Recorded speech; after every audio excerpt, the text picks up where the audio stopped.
What's up, everybody? It's your favorite philanthropist, favorite nerd, and today we are looking at the Hot Toys Mark IV Ironman, recently released and acquired. This guy has a few gimmicks and a ton of accessories, so let's not waste a whole lot of time. Comes with a very simple base with a little bit of a textured bottom to it. Marvel's Iron Man 2 on it, and then Iron Man 2 Mark IV on the front, and then your two-prong crotch support. He comes with those things from that movie, which is a box of donuts with the Fresh Donuts emblem painted on there on a glossy kind of paper. And then we have the chocolate-covered donut, which is my second favorite donut of choice. My first is a classic glaze. And it's done well enough, painted well enough, sculpted well enough. And then we have the shades with the black and red checker pattern that's accurate, and then the lenses are translucent plastic, and then the cup of coffee with the lid intact. You ever put one of these on and it gave you a little bit of a struggle, and as you go to push it down, splashes coffee all over the place, or even worse, tips it over? I have, and it was in a Wegmans, and it was a nightmare. And they do fit on the alternate head. I was gonna see if I could get him up on the hair, but you can't really pull that off because he's got a full head of hair. But it does fit over top of the eyes just fine. I won't be going with that look, but we are going to talk about this head. It is phenomenal. I love it so much. It looks younger, just like it should. Has the freckled paint on it. Not lots of shading throughout. All the hair on the facial hair is all sculpted and then painted. The hair itself is sculpted, painted, dry brushed, and washed. Yeah, the glossy finish on the eyes, it looks absolutely tremendous. And with that, you get a collar.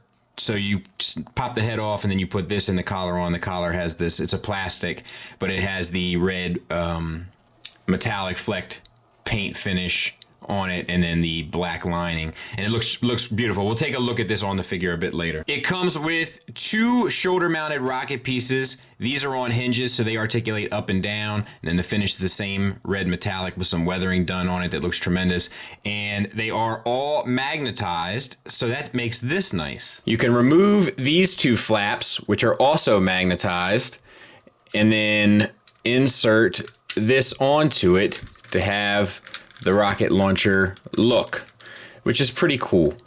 And all of the armor pieces are all magnetized, so it makes the process very fun and enjoyable and easy and effortless. We get multiple forearm armor swap out with the 6 rockets, this unit, I forget what that was, and then the 2 rockets, and then just all you want to do there. I'll show you how to do them, and then you can decide what you'd like to do. Remove the hand.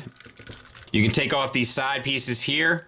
And they give you, I think these are tweezers that they come with. I could be wrong about that, but I didn't notice them come out of the box, but I noticed them on the floor, so that's what I'm guessing happened. And then you just plug in what you'd like, and they have a peg and a square notched system, so you can't theoretically, leave it up to me, and I'll prove you wrong, obviously, but you can't theoretically put the wrong thing on.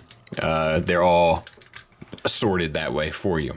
And the same goes for the top and bottom pieces. You just unclip them and then find the proper one and tab it back in. And we'll take a look at how he looks armored up like this at the end. He has 4 different hands with similar posing, it would seem. 2 of them have the wrist bent to do the classic Iron Man pose, and then these 2 are articulated. Ball peg and hinge, and then a hinge for each knuckle on these, so he can grab stuff, especially like his coffee and donuts, etc. Very nice and thoughtful, and very well toleranced and executed. And I'm showing you this just for 2 reasons. 1, how often do you get the opportunity to have Iron Man sitting on the trailer of Optimus Prime? And for 2, to kind of show you what all those accessories look like together. And now we have to move on to gimmicks, which there are plenty of. So the eyes light up. This is all magnetized, and I know I said earlier that everything is magnetized, and as you saw, not everything is. This comes out, and then they include batteries for you to put in, and then there's a switch here, and you can turn that on, and then put back your appropriate magnetized pieces, Butterfingers, and have that lit up. Similarly, there's an access panel on the back here that you can take out. And then there's a switch there as well, and that will light the chest up. For the arm, you have to take off the bicep piece and then unscrew the panel and then insert the batteries, and then the switch is here. And once the switch is flipped, it will light up his hand, which is pretty awesome. So the light comes down his arm, and then there's a translucent piece of plastic in the palm of his hand, which you can then use in concert to sort of light up your life. And it looks pretty awesome. It's pretty smart. And you can do the same for this hand as you can for this hand. And continuing on, the flaps on his back pop up on both sides. This one even more so, to reveal some tech details and stuff. So that's pretty cool. The calf pieces raise up as well. And they kind of, as you do it, they slide out to reveal a bunch of sort of tech details and stuff. I'll try to get you in there a little bit. It's all painted, sculpted to the nines. It's just going to be tricky to kind of see, if, you know, to actually ever use it. And the two shoulder flaps flip up for additional weaponry as well. This chest piece also says it comes off in the instructions, but, oh, there, I got it a little bit. Let's see if I can, there we go. All right, we'll be doing that again, but as you can see, tons of painted detail, silver is gold, silver and gold, and then, you know, throughout, so that's pretty cool. In terms of accuracy, I'd say that's just about as spot on as you're gonna get. Like, the joints are all hidden and concealed. Like, and even when they're not, they're appropriate. Like, if you look in the elbows, absolutely stellar job. Everything seems to be 100% in order. Obviously, the mileage is gonna vary on where they decided to put weathering and such, but I don't think that's a big deal. This is my favorite Iron Man suit because, to me, it's most indicative of what the character should look like in the comics. When they kind of go with this color scheme, it's when I sort of am most attracted to him, so to speak, with the gold plated face, gold biceps, gold thighs, and then the red everywhere else. Joe and I had a pretty good conversation about iconic Iron Man designs on Nerd Rage Radio. Feel free to check that out. But yeah, I couldn't be happier with how this looks. And as far as the design and materials of the figure, let's get the weight out of the way because there is a lot of die cast here. Comes in at 30 ounces, which is almost 2 pounds. The whole thing is painted top to bottom with red metallic, that cherry red, that beautiful red. This is kind of how I wish my Bruticus eyes turned out, but it's fine. And then the metallic golds. We have black line work on all the panel lining. There's all sorts of silver and gold details painted within the mechanics of the suit. They really spare no expense. It presents phenomenally. I don't know if anything is left unpainted. Everything is sculpted perfectly. It's full of die cast almost completely. We'll take a look at the back.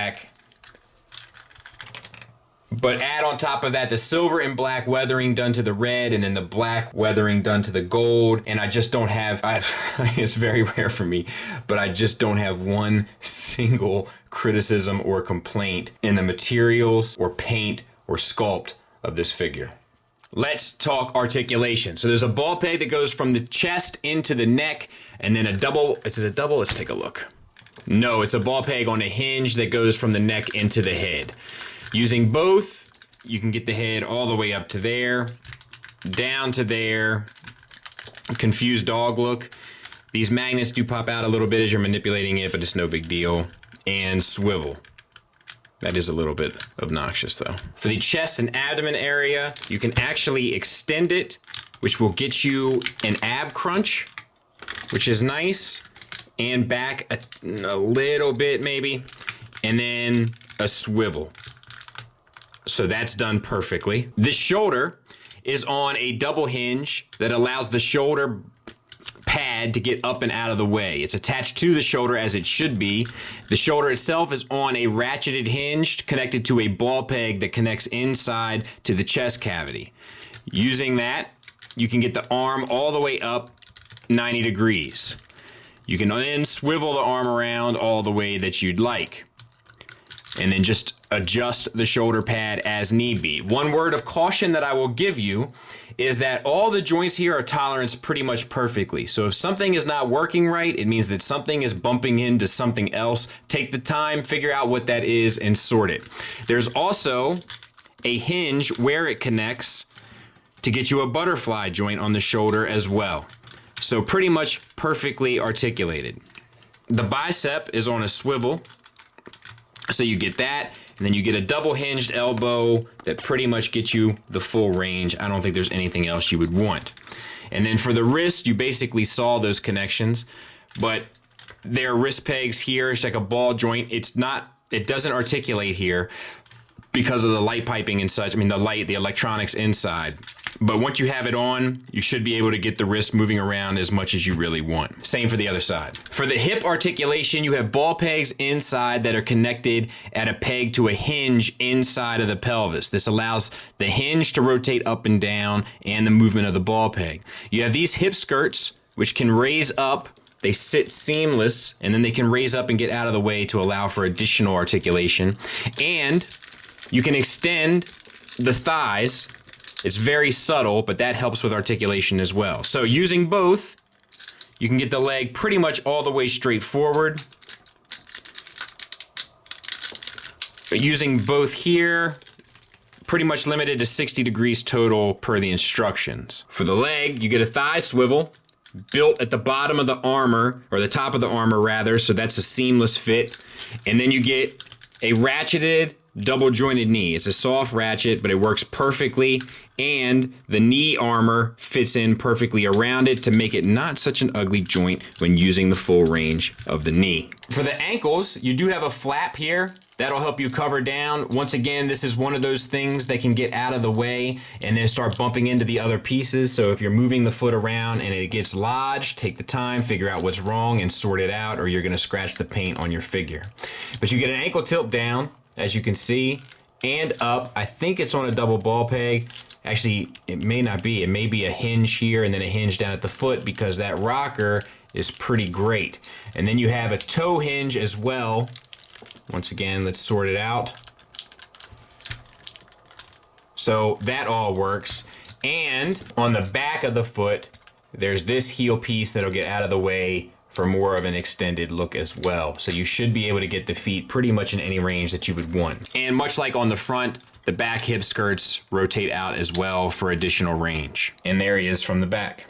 Final thoughts wise, let's talk about the negatives and get them right out of the way. The magnets are extremely nice. I like them a lot. They make taking a lot of the pieces off very fun, enjoyable, and effortless. However, they are positioned very close to where you have to put the batteries in on the top of his head, and I found it very frustrating to get the batteries in. They kept flipping out of the compartment, literally flipping out of the compartment and onto the magnets. This guy has a ton of gimmicks and they're all cool. My only issue with them are the accessibility of all the lights. I wish there was an easier way to kind of get the lights activated, especially in his eyes and his chest, so that you could kind of turn them on quickly without having to take it all apart to flick switches in order to have it set up for a display. It would be nice if I was having people over that I would kind of flip a switch and they'd all turn on. I understand how much I'm asking there. I understand I might be asking for the impossible. I get it. I'm just saying. Speaking of accessible gimmicks, the chest plate is very difficult to get off, as you saw. Be careful when manipulating it. You don't want to break a peg and then always have to go armorless on the chest. And then my only other, it's not really a criticism, it's just, I've said it before, just be careful when you're manipulating them. The joints are perfect. So if something's not working right, there's something out of line. Take the time to sort it out. Do not force it.